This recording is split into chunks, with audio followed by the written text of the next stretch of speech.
In this episode, I'm going to show you how to remove and reinstall the airbox. So the airbox is tucked away up here in the front fender on both sides. There's two of them. Now you don't need to remove the airbox to change the air filter. If you check out my other video, I'll show you how to do the air filter. But you do need to remove the airbox generally if you're trying to get to something else that's behind it or above it. And in my case, I'm trying to get to the light unit that's tucked in above to change one of the bulbs that's failed. So I've done a lot of work already to get to this point. As you can see, we've already jacked the car up. I've removed the road wheel, and I've even removed the inner arch liner. And you can check out my other videos on how to do that as well. To remove and reinstall the airbox, you only need a few basic tools. To begin with, you're going to need a 10mm 6-point socket.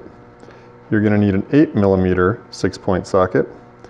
You could also, for one of the jobs, you could use a T25 Torx bit or the 8mm socket. I've got a speed driver and an extension to work with the bits or the sockets. And I have a torque wrench and ratchet. Basically, I have the torque wrench set. You'll need one that can do 2 Newton meters and 3 Newton meters. So basically, one set of bolts will be 2 Newton meters, one set's 3 Newton meters. So you need a wrench that can go that low. This is a 1/4 inch drive ratchet I'm using here. And an inspection light's always handy. So we've already removed the bottom of the airbox, and we've removed the air filter, and we're sitting here looking at the inside the fender well at the top half of the airbox. Step one is to remove the air outlet pipe lock screw, which is a T25, or you could use an 8mm socket on this screw if you wanted to. So once that comes out, now we need to give this tube, we have to rotate it. We're going to rotate it counterclockwise, and what we're interested in is this tab here just has to get into this little opening, the center of this little gap that's notched in the pipe. So we're not talking about like a 1/4 turn, we're talking actually about maybe a few degrees of twist. Now, another thing to point out is that the owner's manual, the official Aston Martin workshop guide, says you have to disconnect the mass airflow sensor connection. That's BS. There's no point in doing that. You're just making it be impossible almost anyways. But all we need to do is like just a basic fraction of a turn. And you'll see I'm now more centered in this little plastic, this gap. And I should be able to just wiggle this up.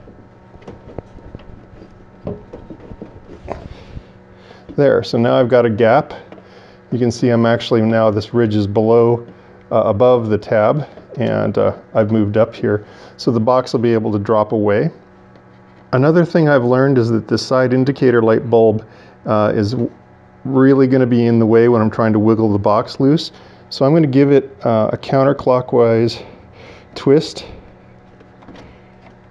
and I'm going to pull it out, and I'm just going to set it out here loose so that it, it won't get busted off when I'm wriggling the box loose. Next, I'm going to take out the 2 top bracket 8mm bolts. Now these are only torqued about 2 Newton meters, so you should be able to just break those loose like I am with a nut driver. They're in these rubber isolator bushings. So you extract those two bolts, and these should come away. Now it's still held in place from below by 2 additional bolts that I'll show you how to take out next. And now we're under the car, and you can see where I've taken off the air filter and we've removed the bottom part of the box. Again, the Aston Martin owner's official workshop guide doesn't say anything about doing that, but it's impossible to separate this lower tube without actually seeing what's going on.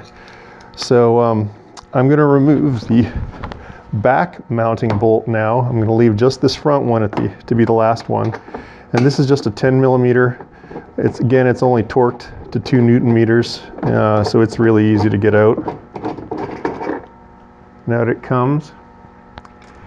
And so the last bolt is this final 8mm, And don't worry, the whole box isn't going to fall because it's still connected by the lower tube. And that's out. So now we've actually separated from the outlet tube fine, but we're still hung up on this air inlet tube. And the instructions in the manual were just to pull tube away.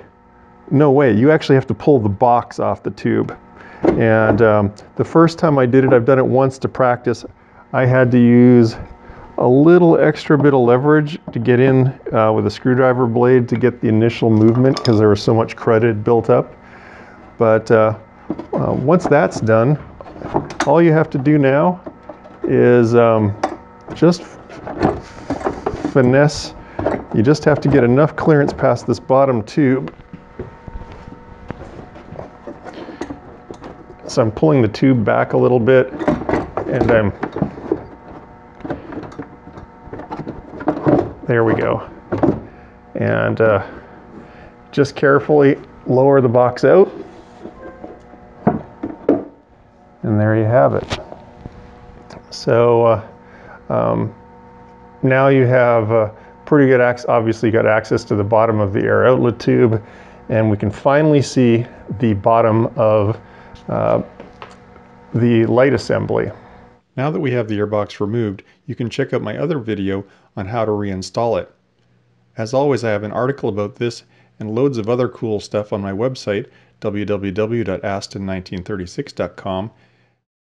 Please subscribe if you'd like to get automatic notice of new videos, and as always, I'd love to hear your comments. Please leave them down below. Thanks for watching.